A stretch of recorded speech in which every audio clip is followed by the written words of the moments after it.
How to cancel TeraBox subscription. So if you want to cancel your TeraBox subscription, then what you need to do is first you need to make sure that you have a stable internet connection.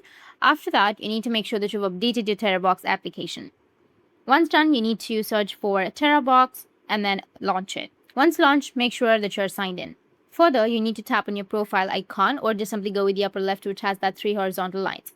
Now look for an option related to subscriptions. Scroll down a bit and then you will find the subscriptions option, or you may have the premium option.